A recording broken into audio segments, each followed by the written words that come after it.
हाँ जी, आप अपना नाम बताएं। सर मेरा नाम पंकज शर्मा है। मैं मेरठ यूपी वेस्ट से आता हूँ। क्या हालचाल है मेरठ की तरफ? मेरठ के हालचाल बहुत बढ़िया है।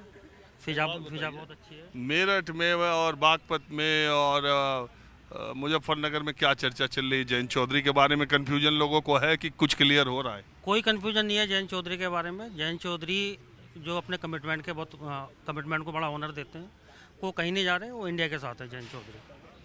तो ये पश्चिमी उत्तर प्रदेश से तो मामला बड़ा खराब हो गया था 2022 में इन लोगों का। 2022 का छोड़ो, पश्चिमी उत्तर प्रदेश जाट बहुल्य क्षेत्र है। और इस तरफ इस बार जो इंडिया का जो चुनाव होगा, लोकसभा चुनाव होगा, 33% वर्सेस 67% होगा। और आप जानते हो 67% बहुत ज़्यादा वैल्यू बैठती है। कैसे 33-67 नहीं बता पा रहे? 33% बीजेपी का वोट बैंक है और 67% है। 37% बीजेपी को न मिला था। 33 एक ही 37% और 63% का अंतर आ गया। अब के जो चुनाव का माहौल बन रहा है 1:1 का माहौल बन रहा है। एक भाजपा का एक कैंडिडेट इंडिया का कैंडिडेट। तो उस हिसाब से बीजेपी की मतलब हालत थोड़ा सा देखने वाली है।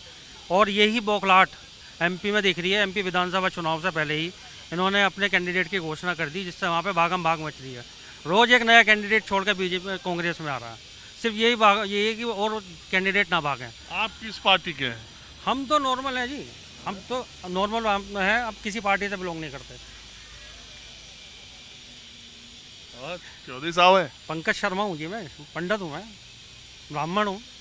मेरी अच्छा, तो बोलते हैं कि इन इलाकों में मेरठ में, मुजफ्फरनगर में और बागपत में, बड़ौद, शामली में, इस इलाके में जाट लोगों जिधर जा रहे हैं बाकी लोग उसके खिलाफ ही जा रहे हैं। पंडित लोग तो ज़्यादा बीजेपी में इस इलाके में मैं देखा मैंने। आप गलत सोच रहे हैं। पंडित लोग इनके खिलाफ जा रहे हैं, जाटों के खिलाफ।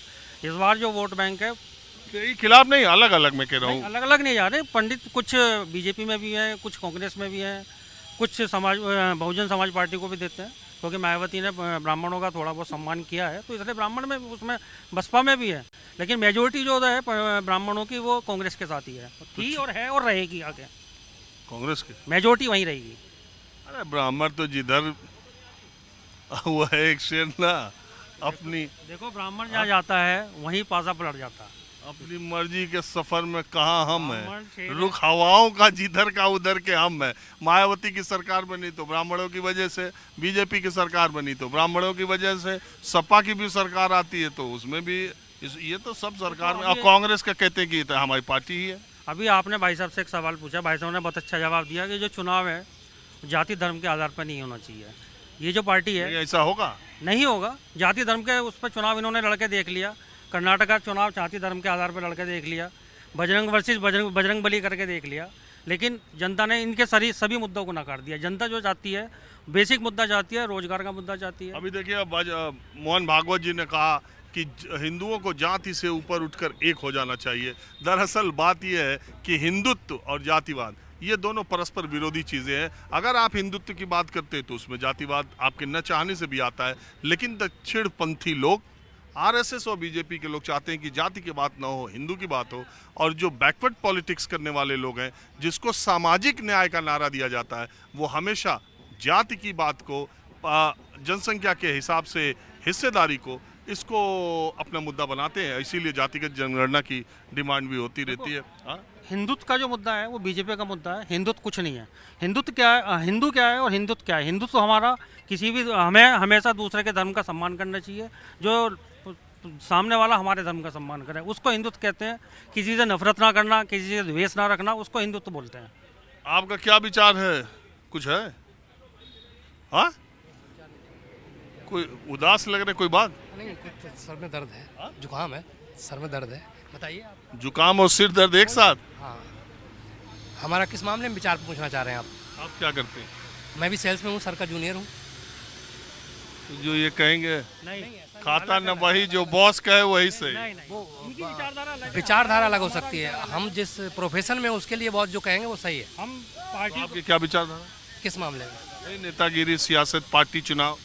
सियासत के मुद्दे अलग होते हैं और जनता के मुद्दे हमेशा अलग होते हैं। सियासत में चार नेता जो होते हैं अपनी अपनी सियासत लेके चलते हैं, अपना अपना उनका गणित होता है। लेकिन जो जनता होती है उसका अपना गणित होता है। हम कहते हैं कि बेरोजगारी के मुद्दे पे चुनाव लड़ा जाएगा, लेकिन लास्ट पॉइंट पे हम देखते हैं कि जातिगत चुनाव हो जाता है या भावना। तो हिंदू मुस्लिम शब्द ही गलत है, हिंदू मुस्लिम कभी नहीं होता, हिंदू मुस्लिम किया जाता है, होता नहीं है। 80% वर्सेस 20% पे चुनाव आकर रुका हिंदू था। मुस्लिम तो लेकिन किया इस बार- जाता इस है। बार जनता ने वो सब नकार दिया है। कर्नाटका में जनता नकार दिया कभी है। कुछ नकारती मध्य नहीं, प्रदेश में नकारने जनता का कभी दिया। कुछ नकार ही नहीं सकती। जनता कभी कुछ न नकारती न नकार सकती।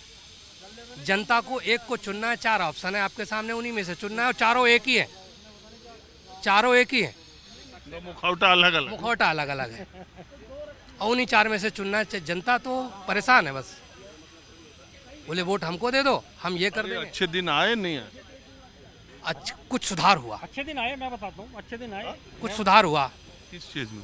जैसे मैंने अभी आपको कहा कि मुझे जुकाम है, सर दर्द है ना, तो हमको एक टेबलेट लेते हैं, थोड़ा सर दर्द हल्का होता, जुकाम तो नहीं गया ना, लेकिन मैं कहता हूँ आराम है।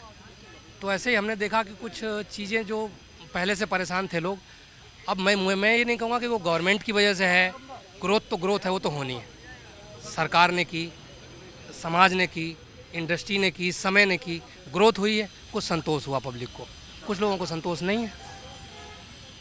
आप क्या कह रहे थे? अच्छे दिन? अच्छे दिन आए। हमारी जो भारत की जनसंख्या 140 करोड़ जनसंख्या है, जिसमें से 80 करोड़ लोगों को इन्होंने 5 किलो राशन पर ला के खड़ा कर दिया। अच्छे दिन है हमारे। सिलेंडर की कीमत 1105 रुपये कर दी इन्होंने, वो अच्छे दिन है हमारे लिए। जो 500 जो कभी सिलेंडर हर घर में पहुंचा दिया, ये भी अच्छे दिन है। जो 500 रुपये का सिलेंडर मिला करता था, जो 500 का मिलता था वो हर आदमी की पहुंच में नहीं था, जो 1100 का मिलके हर आदमी की पहुंच में हो गया, ये अच्छे दिन है। मिनट में आ रहा हूँ। जो लोटा लेके हमारी औरतें बाहर जाती थीं, अगर दिन में उनको शौच लग जाता तो शर्म आती थी, आज वो अपने दरवाजे पे जा सकती हैं, ये अच्छे दिन है। तो देखो, ये चीज़ तो तराजू पहले है, नहीं देखो थी। तराजू है, जितना तोलो जैसे तोलो, तोलने वाले की सोच पे डिपेंड करता है। हम ये नहीं कहते कि बहुत अच्छा हो गया और सब कुछ अच्छा हो गया, सब कुछ कोई अच्छा कर भी नहीं सकता। भगवान राम के राज्य में जब कहते थे राम राज्य जिसका नाम दिया जाता है, उसमें भी कुछ लोग थे जिनको अच्छा नहीं लगा, जिसकी वजह से सीता जी को वनवास हुआ। करना पड़ा। तो आज भी बहुत कुछ अच्छा होने के बावजूद बहुत लोग हैं जिनको बहुत कुछ अच्छा नहीं लग रहा है।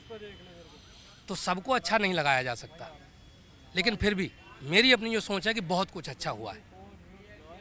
अच्छा, एक बात यह है कि आपका जुकाम और सर दर्द दोनों ठीक हो गया होगा, हमको लग रहा है। हाँ लग रहा है, और अगर बहस आगे बढ़ी तो ज़्यादा जल्दी ठीक हो जाएगा। इसीलिए बातचीत करते रहना चाहिए। आपने बात की शर्मा जी, बहुत शुक्रिया। धन्यवाद। आपको मेरठ तो नहीं जाना? मेरठ जाना है मेरे को। सर को रैपिड रेल बन जाएगी, 40 मिनट में जाएगी। ठीक है साहब, धन्यवाद धन्यवाद।